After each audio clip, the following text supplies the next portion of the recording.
morning, everyone. This is the Pittsburgh Water regular board meeting for November 21, 2025. The board did meet in executive session to get some updates on projects and other initiatives of the authority. So we'll start with the roll call. Mr. Shuley? Here. Ms. Strasburger? Ms. Lever? Here. Mr. Domock? Here. Ms. McCormick-Barron? Here. Mr. Bay? Here. Ms. Leach? Here. Mr. Fishbach? Here. We Right. have a quorum. We have a quorum. Thank you. Yeah, it's nice to have a full table. Do we have any speakers for public comment? Okay. Will the speaker identify yourself?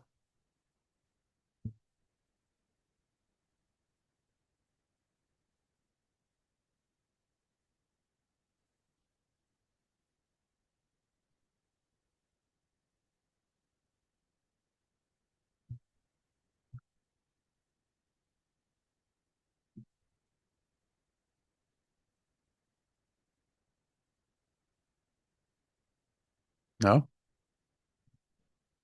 If your speaker, if the speaker is online, please identify yourself.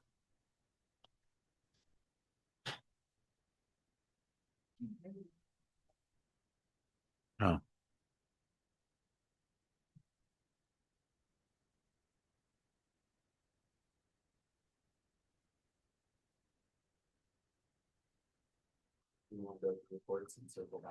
All right. Yeah. If we get the, if the speaker comes on board before we get to the resolutions, maybe we can pause at that time.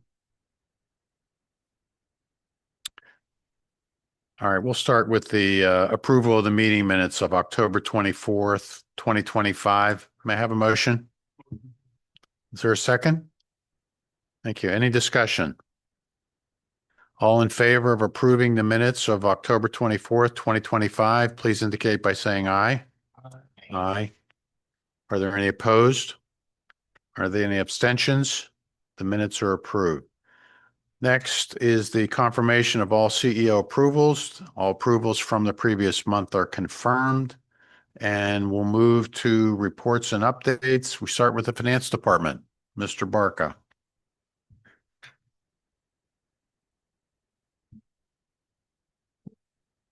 Morning, board. Happy Friday. Happy Friday. Included in your board packet is the finance report through October 31st of 2025. Total receipts through the end of October totaled $202 million. That represents about 84.3% of the budget for the year. In October specifically, Pittsburgh Water collected $22.9 million, and that represents about a $1.2 million, or it is $1.2 million lower than budget. Having said that, though, in the prior month, we were up 1.2 compared to budget. So really, this is really just a function of billing and cash flows. Total year-end receipts are projected to be $246.6 million, which is about $6.9 million or 2.8% above the budget for the year. So we're on a positive trajectory there overall for our revenues. Departmental operating expenditures through October 31st, 2025 totaled $109 million, and that represents about 83.9% of the budget for the year. And capital expenditures through that same time totaled $154.8 million, with year-end capital expenditures projected to be $229 million. And I will note that projection of $229 million is about 30% more, or about 25% million more than last year. So again, we're seeing that positive trajectory through our capital investments. Ed, can I ask how that relates to the projected overall budget? For capital? For capital. So our overall capital budget was $323 million for the year. So while there is a delta there, I will note there was some delays in permitting and really kind of the start of some of our larger projects. And we're going to see that pick up in the following years, to come. $86.3 million in debt service costs have been paid through October 31st of 2025. And forecasted year-end debt service is projected to be $88.9 million, or about $4.7 million lower than the adopted budget. Last, I will note for the board that the Department of Finance is wrapping up our 2026 operating and capital budgets. We have a board education session scheduled for early December with the intent to present these budgets to the board in the December board meeting for approval. So more to come there, but BJ, to your point, you'll see some of that, some of those projections updated based on the up-to-date information we received this year with just the permitting updates and different cash flows there. This concludes my report for today. I'll turn it back over for any additional questions. Thank you. Any questions or comments for Mr. Barca? I do remember when our capital, we struggled to spend 50 million, and now we're at, plus 300. So it's a testament to all of the work that's being done and all of our contractors and vendors that are doing an outstanding job to update the infrastructure for Pittsburgh Water. So thank you, Ed. Yep, absolutely. Thank you. Next, we have the engineering department and Rachel. Good morning, Chair Sholey, members of the board. I do have some slides. I don't have the clicker. So John, are you going to be advancing those slides for me? Thank you so much. So this month, I'd like to begin, next slide, by highlighting the Highland 2 Reservoir Dam permitting and slope stability projects. We have a lovely photo here of Highland 2 Reservoir, our covered reservoir in the Highland Park area. Next slide. So just some history. The Earth and Embankment Dam for Highland Reservoir 2 was constructed between 1898 and 1902.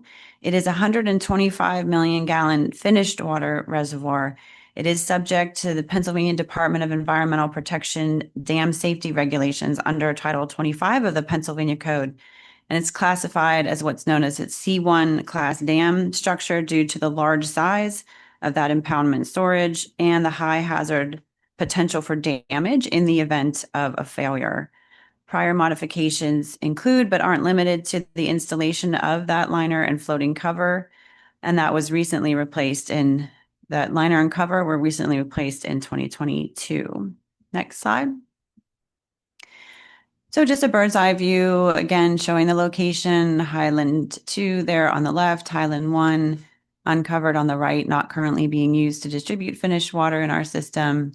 With the zoo being on the northeast side of the reservoir. Next slide.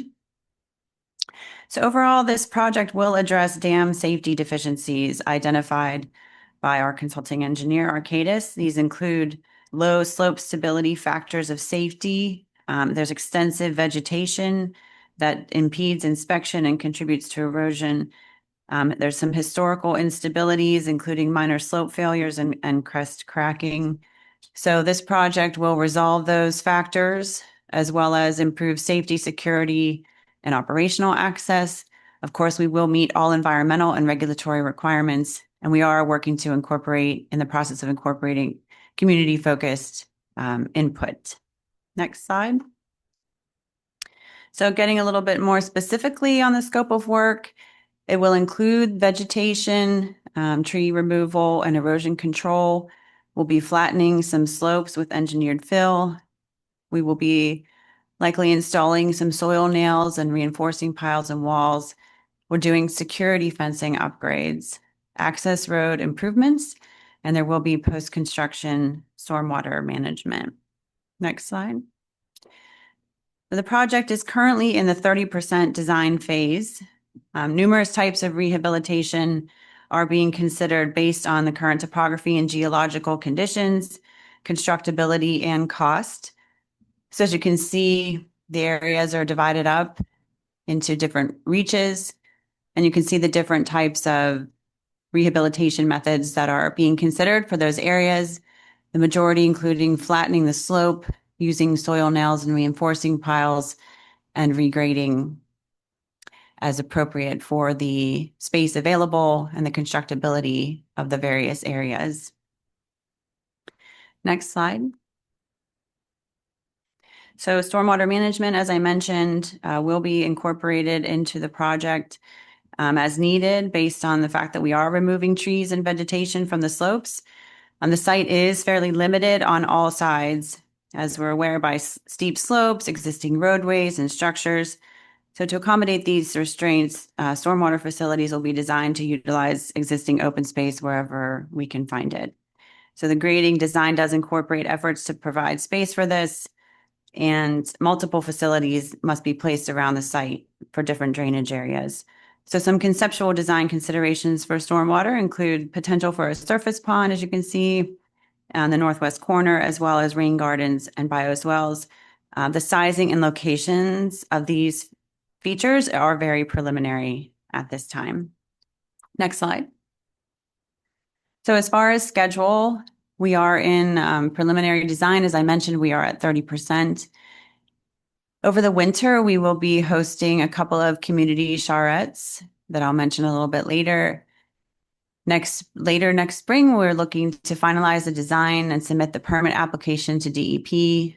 We are allowing over a year for that permit approval based on our historical involvement and the timing of these things with DEP's dam department. And then looking at moving forward in the spring of 2028 and potentially completion in fall of 2029. And I do want to mention that this schedule is subject to change. We are coordinating and need to coordinate with our water reliability plan projects, which do have substantial impact on major portions of our infrastructure. But that's where we're looking at the moment. Next slide. So just some challenges and what makes this project interesting. As mentioned, vegetation removal, there is extensive tree growth, of course, on the embankments. This hinders inspections, promotes erosion, and poses internal erosion risks. So early removal is planned to reduce restoration and drainage costs. Stormwater management, as I mentioned, the site will require a full NPDES permit, including ENS control and post-construction stormwater management, and a wetland determination report. As I mentioned, the site is limited on all sides by existing structures and roadways, including but not limited to the zoo, education building, and our own new Highland Reservoir pump station. We have geotechnical constraints. There is no single concept for slope remediation that's appropriate for the whole dam, as I showed earlier, because of variable slope angles, variable subsurface conditions, and property line constraints. So these variabilities do require distinct remediation methods. Groundwater and foundation soil and bedrock conditions are also variable. So the mitigations that I showed earlier were selected through an iterative process to analyze various configurations and to achieve the required factor of safety while also being cost effective. Community engagement. We have held meetings with the Highland Park Community Council, Councilwoman Deb Gross's staff. We are coordinating with City of Pittsburgh staff as well, and City Forestry. And as I mentioned, we're going to be holding public charrettes this winter to gather some limited input on landscaping options and vegetation in non-regulated areas. And then, of course, as always, we have regulatory coordination, multiple meetings with the Pennsylvania Department of Environmental Protection, which will continue. And I think that's my last slide. And finally, on that project, I'll mention that project costs are currently estimated on the order of 22 million, which are with a range of 19 million to 28 million. So decent sized project. Moving on to an update on our water reliability plan. Construction mobilization has occurred on the Aspenwell Pump Station, Brecken Pump Station, and Clearwell Bypass Project, aka ABC. That began last week, the week of November 10th. Current activities include site clearing, hydro excavation of existing utilities, ENS controls, and site stakeout. The Highland Reservoir Pump Station project also continues with final large diameter piping installation, pump and motor wiring, ongoing installation of fire alarm and security equipment, and planning for pipeline commissioning. And lastly, in the water reliability plan, the clear well replacement project has reached the 30% design phase. The following engineering project is currently out for bid: 2024 small diameter main replacement, construction management, and construction inspection services. Bids are due December 4th. And we have also one project currently out for bid for construction, 2026 catch basin and inlet replacement, and those bids are due December 16th. This concludes my report. Thank you, and I will turn it over for any questions. All right, any questions or comments for Rachel? I got one. I may be wrong and no need for follow-up, but if I'm oriented correctly, where Reach 5 is, where in my mind I'm placing it upslope from the zoo, there may be opportunity for sidewalk improvement there. if I'm right about that, the city project sort of ended just downslope from there. So that might kind of come up in community engagement, maybe. Okay, I'll check on that. Above the zoo. Okay, thank you. Hi. Oh, thanks. I was going to ask you about the picture from 1907 had the walking path around Highland Park Reservoir 2, just like on Reservoir 1. After the completion of this project, how will public access compare in the Highland Park Reservoir 2 to where it is today with Reservoir 1? So it'll be fenced, and so there's not public access, and I don't think there's currently public access actually. Right. Yeah. Okay, thanks. Yeah. Thank you. Yeah, I'm just curious if there have been existing reports for stormwater issues around the reservoir at this point. Like, are there known stormwater issues to address in the course of this project as you think about design? There's some seepage areas that we will be addressing. So yes, that is part of it. We do have piezometers currently installed. I think we have 9 of them right now. So we are always monitoring groundwater. Those groundwater levels have improved since we replaced the cover and liner a few years ago. We still monitor them, and they are currently within acceptable tolerances. They of course do fluctuate during storm events. But yeah, there are some seepage areas. I wouldn't say that we have stormwater issues per se. The seepage issues may be a combination of stormwater and the reservoir itself. Love the photo from 1907. Looks a little bit different than today than it does back then, but interesting that you were able to dig that up. I didn't dig it up. Yeah. All right. I should mention that the PMs in my group assist substantially with all of my reports, and I should start giving them shouts out. But All yeah, right. Great. Thank you. Any other comments, questions? All right. Thank you, Rachel. Thank you. Next, we have Chief Operations and Environmental Compliant Officer Report, Mr. Sederi.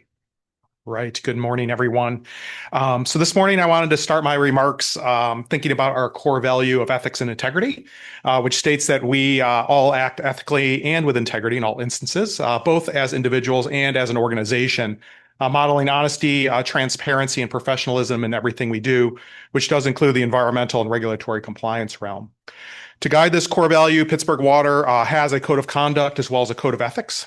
And as we are a week away from the holiday season, I guess, light up nights happening pretty soon here, I want to provide my annual reminder that we do welcome the ability of our directors, employees, agents to develop working relationships with our consultants, contractors, and suppliers that really support and help Pittsburgh Water complete our projects. However, we do want to all be mindful of our ethical responsibilities to maintain independent, impartial, and responsible actions without conflict of interest. To that end, our code of ethics does include standards of conduct and prohibited activities, which among other items addresses our limitation on the receipts of gifts and meals to nominal values and frequencies that we have defined in that code of ethics. Through trainings and policy acknowledgements, staff have been made aware of our code of ethics, and I'll again be sharing with staff a reminder of those specific details for this holiday season as gifts and favors and things tend to come about. Next here this morning, I wanted to turn my focus to water quality and specifically some remarks around PFAS. Pittsburgh Water has been monitoring PFAS compounds in our source and treated water since 2018. Long before really PFAS hit the headlines of the news and we began discussing it, we'll say more publicly. The analysis that we've completed have generally found test results that are at or below the laboratory method reporting limits and well below those recently established regulatory limits or proposed limits that were established by Pennsylvania Department of Environmental Protection or EPA respectively. We maintain a specific PFAS-related webpage where we provide information to the public, which does include copies of all of our test results. And for those of you interested in learning more, I welcome you to go to our water quality website through PGH2O, and you can have a look at that information. While our PFAS testing has consistently shown extremely low levels of related compounds, as an advocate for our water quality and future generations, Pittsburgh Water did join a national class action suit with other water utilities and public agencies against the producers or the manufacturers of PFAS compounds. So those include 3M, DuPont, Tyco, as well as BASF. These lawsuits are still pending. However, we were awarded approximately $2 million in funds paid out over the next 3 years from a 3M settlement, and potential additional funds related to claims against DuPont, Tyco, and BASF, which are still pending under that class action suit. Funds from these settlements are being transferred to a separate account, so we're keeping them aside and dedicated to water quality efforts to advance Pittsburgh Water's mission to support our region by protecting the public health and the environment through that delivery of safe and reliable water services with a commitment to future generations. We've created a water quality technology committee, which is made up of staff members for the purposes of evaluating proposals for drinking water quality related programs and projects, specifically using this funding so that we can keep it focused on improving drinking water quality. Examples that we've already begun discussing within this group include additional testing for emerging contaminants such as microplastics, advanced laboratory equipment, filter optimization, jar testing at our plant for alternative treatment processes, as well as some distribution system projects which could help improve water quality. Information regarding that project fund and those project proposals are going to be shared with the board's water quality committee. And we're also going to begin including a summary of the information in the monthly reports, the water quality board report, so that everybody can see where we stand with that project fund, as well as the projects where we're looking to use some of that money. So finally, this month here to conclude my report on drinking water, here in October, our laboratory conducted 2,468 analysis of our water quality, confirming that we continue to meet and exceed all regulatory criteria for our customers. Well, we produced over 59 million gallons of water per day last in the month of October. Concludes my remarks here today. As always, if there's questions on compliance or ethics, I welcome anybody to reach out to me. So thank you. All right. Thank you, Frank. Questions or comments for Mr. Sederi? Go ahead, Mike. Just thought I'd brag a little. Okay. What Pittsburgh Water's been doing the last few years in terms of watching what's coming in the front doors really exceeds the average. You may get a sense this is routine, but it's not. So I just wanted to sort of throw that in there.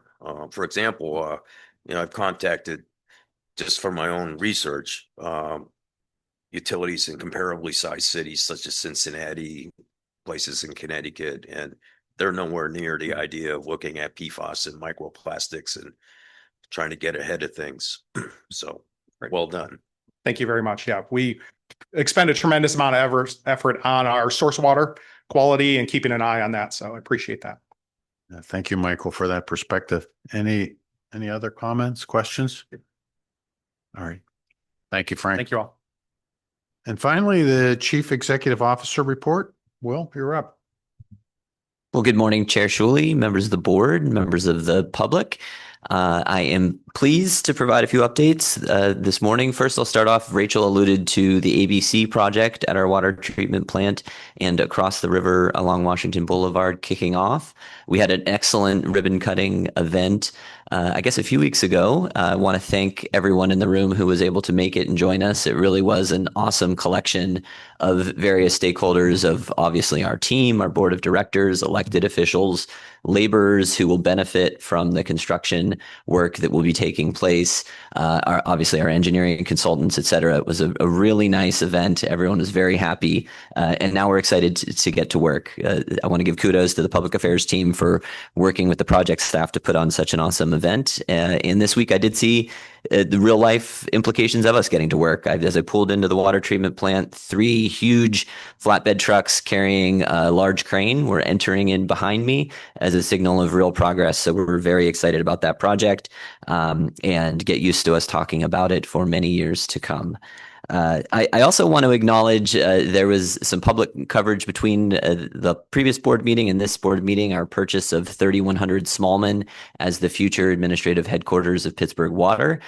This is a purchase that was authorized by the board through our purchase sales agreement authorization and also through the financing that Ed Barca within the finance department executed. And I am just very excited to get our people into this new building. It was a fantastic space, deserving of our employees, reflective of our life essential mission, and owning a facility, I think, is a further reflection that we are not going anywhere. We are a public water system that is going to be here delivering for our customers now and into the foreseeable future. So we're very excited. There will be more discussions along those lines as we make that transition. And just as a reminder, that purchase was part of an overall strategic facilities plan where we earlier in the year executed a lease along River Avenue on the North Shore to provide a headquarters for our operations employees that also provides the additional benefit for our employees at Brilliant Yard, where the new Washington Boulevard pump station will be built, to relocate there. So I think between the times that I'm talking to you now and the next board meeting, a significant number of those operations employees will be making that move. We're very excited. It's an upgraded facility that we're going to only continue to upgrade for them. Again, a facility that reflects the important work they do and will allow us to be more centrally located, which provides a number of operational efficiencies in their lives. So very excited about that. Very proud of our team and all of our partners who helped us make that work. Every element of the business has been involved. And obviously, as we execute the move, we're going to continue to be involved in a really excellent team effort. I also want to call out Chair Shuley for his vision on this particular initiative in having us consider what is right for the long term of Pittsburgh Water, moving toward a purchase, which, as we have briefed you all, is a better long-term financial picture than entering into an alternative lease agreement, which we are in now. So thank you, Chair Shuley, for willing to roll up your sleeves and help us out with all of your expertise there. I also, just it being Thanksgiving, I always try to think of ways to. There's never enough opportunity to thank our team, our staff, all of our business partners that we rely on, our excellent board of directors who I remind everyone are volunteers who take time out of their professional lives and personal lives to dive deep at times on content with us and provide really awesome guidance on big decisions that we're making, whether it be water quality, engineering, or administrative decisions. So I do just want to thank everyone involved in Pittsburgh Water and our continued success. It's been a banner year so far. We're going to end strong. And in January, I'm really excited to talk about some year accomplishments with you all. So that wraps up my remarks. I'm happy to answer any questions. And I do want to note, I believe we have the AV issue resolved on Zoom for the public witness as well. Good. Thank you. Comments? I just want to make one comment, and I want to underscore the fact that the decisions that were made around the new building, both the operational efficiencies and the fact that it benefits Pittsburgh Water financially, means it benefits the ratepayers and means it benefits the city of Pittsburgh. So just to underscore, that's how this board makes decisions about the future. Thank you. Very good. Thank you. Any other comments, questions? I'll just comment on the groundbreaking at ABC. I'm happy that many board members were able to attend, and our staff, obviously, and vendors, contractors. There was certainly a big sense of energy that I got that day, and a sense of pride for all the stuff that's going on and all of the accomplishments for the authority, and it just felt right that we had there, and we had this nice little celebration. There's not many projects of this size, almost $200 million worth of investment, that will literally change the face of our water treatment plant and restore the resilience and redundancy that we need to have continued water quality and water distribution for decades to come. So yeah, thank you, Will, for you and your team who have done an outstanding job. Any other comments? Do we have a speaker before we get through our resolutions? If you are the speaker that's interested in making public comment, feel free to speak now or forever hold your peace.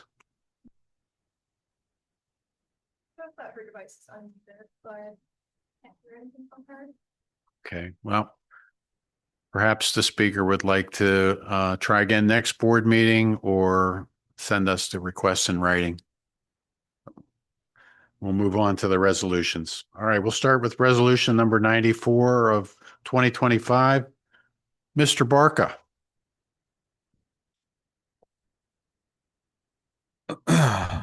Resolution 94 of 2025, approving an updated resolution to apply to the Pennsylvania Infrastructure Investment Authority for the 2026A Neighborhood Lead Service Line Replacement Project and an amount up to $32 million. And for the record, just to note a few things here. So this is amending Resolution 83 of 2025 that was approved back in September. And the change here is the prior authorized resolution authorized an amount up to 29 million. We're increasing that here to 32 million. And the reason for that is just the result of actual bid prices that we received for this project. And the last thing that I'll note is since this is lead related, we then took that estimate or those actual bid prices and updated our future estimates. So we're more encompassing of really where the market's at. All right, very good. May I have a motion? So moved. Thank you. Is there a second? Thank you. Any discussion? All those in favor of resolution number 94, please indicate by saying aye. Aye. Aye. Are there any opposed? Any abstentions? Okay, resolution number 94 is approved. Thank you, Ed. We move to resolution number 95. Mr. Sideri. Good morning again. Resolution number 95 of 2025 is approving the award of multiple operating contracts for water treatment plant chemicals to Polydyne Incorporated, PVS Technologies Incorporated, Univar Solutions USA LLC, PVS Knollwood Chemicals Incorporated, and Caris Corporation. And this is for a base year and 4 option years out of the operating budget totaling $27,861,726.31. Thank you. May I have a motion? Thank you. Is there a second? Second. Thank you. Any discussion? I really like how this was put together, the detail, and it also kind of suggested to me I should be making ferric chloride in my basement. We use a lot of ferric chloride. Yeah, so I'm just thinking, should a alternative ever arise in the future, this would be a good thing to refer back to in presenting that alternative. Yeah, I appreciate that. So 2 items, if I may. This is awarded through a reverse auction opportunity that we've done before. Procurement and finance has helped us to make sure we're securing the best prices possible for these chemicals. And as Mr. Domak said, we do use a lot of ferric chloride, which is an important one.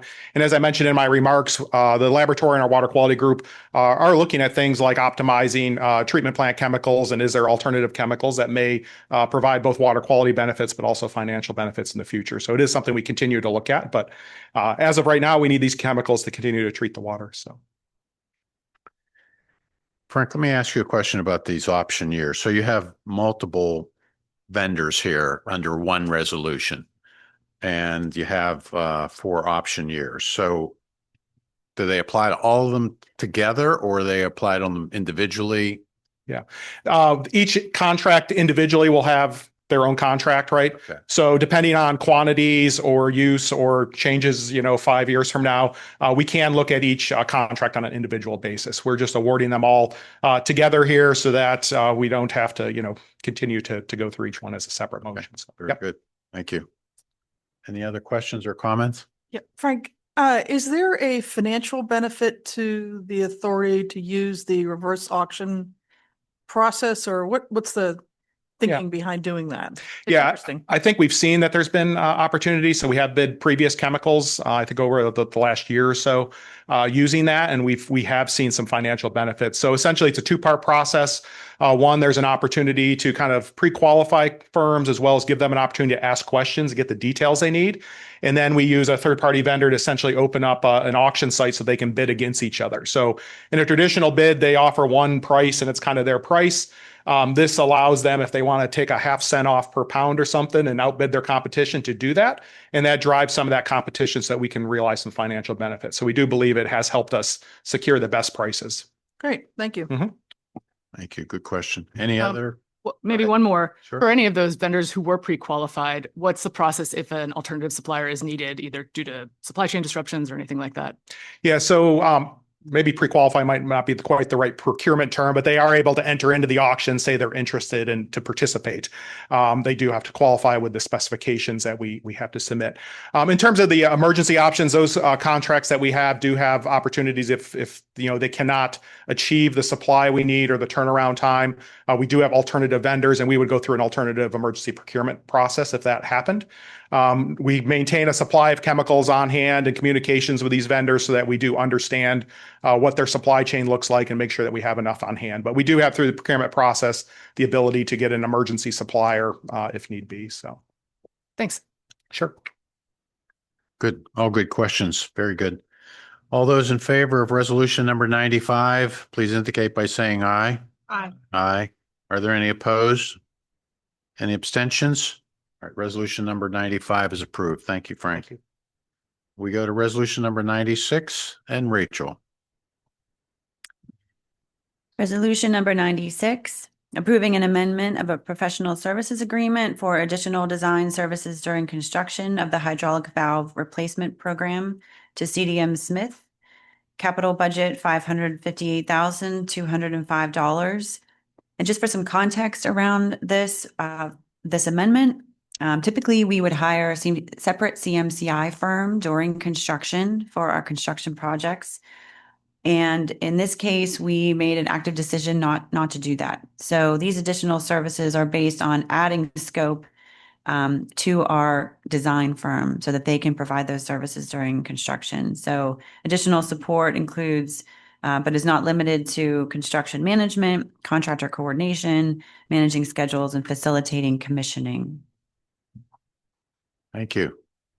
May I have a motion? Thank you. Second? Thank you. Any discussion? Rachel, what was the amount of the original contract? For CDM Smith. Mm-hmm. Apologize.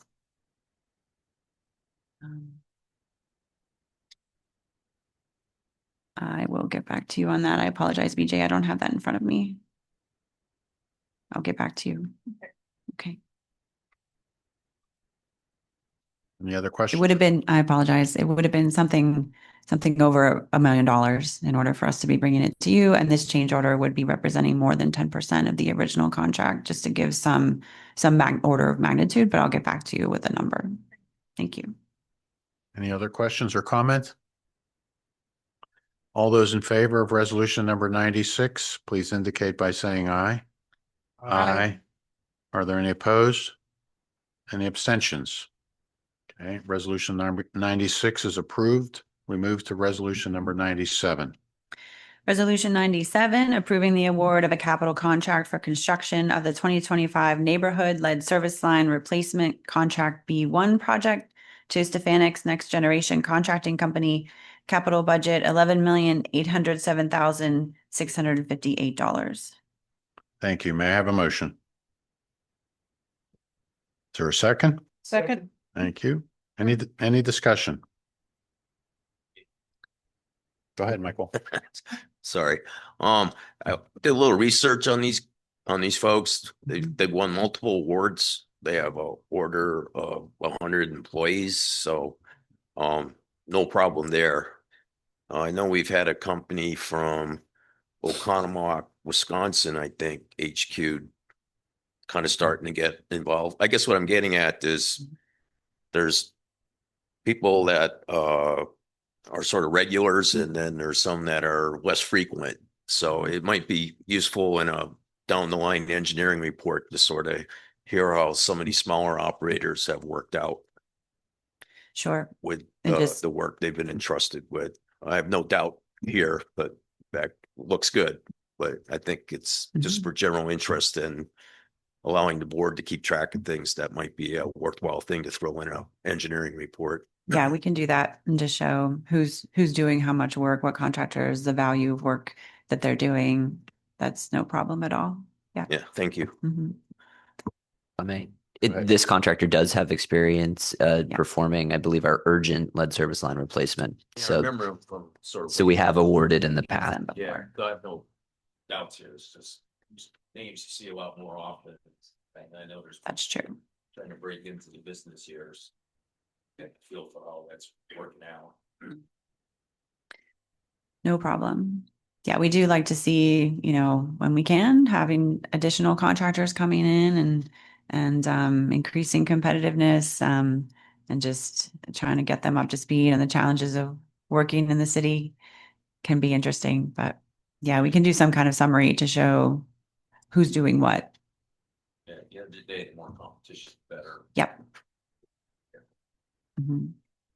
Thank you. Any other questions or comments? Quick Although, question. Oh, go sorry. ahead, go ahead. Rachel, can you just remind us of the period of performance for this particular contract? Like how long will they be working? This contract will be, let's see, we will go to, this is a Penvest project.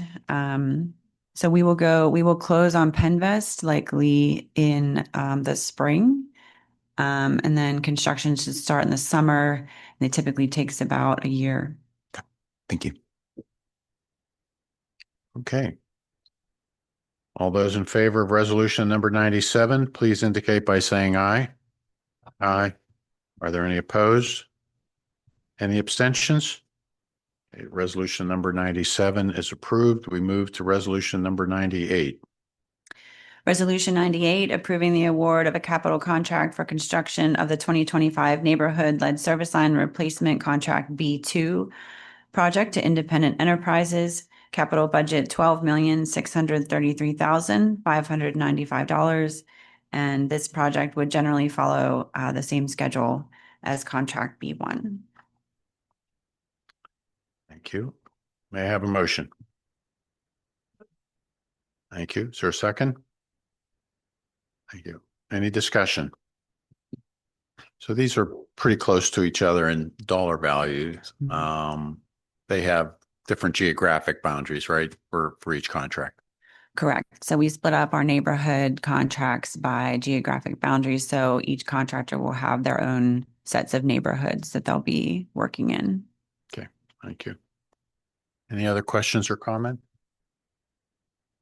All those in favor of resolution number 98, please indicate by saying aye. Aye. Are there any opposed? Any abstentions?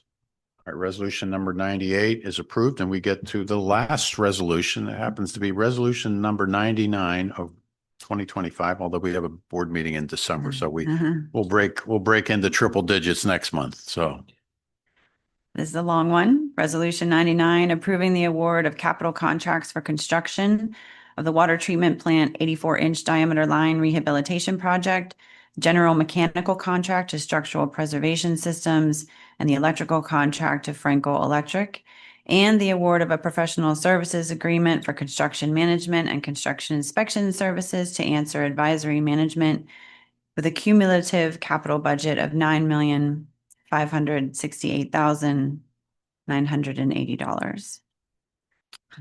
Just for some context here, this 84-inch line conveys water from our clarifiers to our filters in the treatment process. It is, though it's normally filled with water to a dead end at a closed valve, it is not used for normal operations. It is also not currently able to be used because of that valve being broken. There's also an active leak in the line that is surfacing in the basement of our operations center. So rehabilitating this line will allow us not only to repair that leak, but also to have a functioning method to bypass our sedimentation basins if that's needed during the substantial work that we do have coming up on those sedimentation basins in the future. okay, thank you for that context. May I have a motion? Thank you. Is there a second? Any discussion? Any more discussion? All those in favor of resolution number 99, please indicate by saying aye. Aye. Are there any opposed? Any abstentions? All right, resolution number 99 is approved. Is there any other business to come before the board today? All right, well, we're a week out, less than a week out from Thanksgiving, and to echo some of Will's comments, on behalf of the board, want to wish everyone a happy Thanksgiving. We have a lot to be thankful for. So thank you very much. May I have a motion to adjourn? All right. Meeting is adjourned.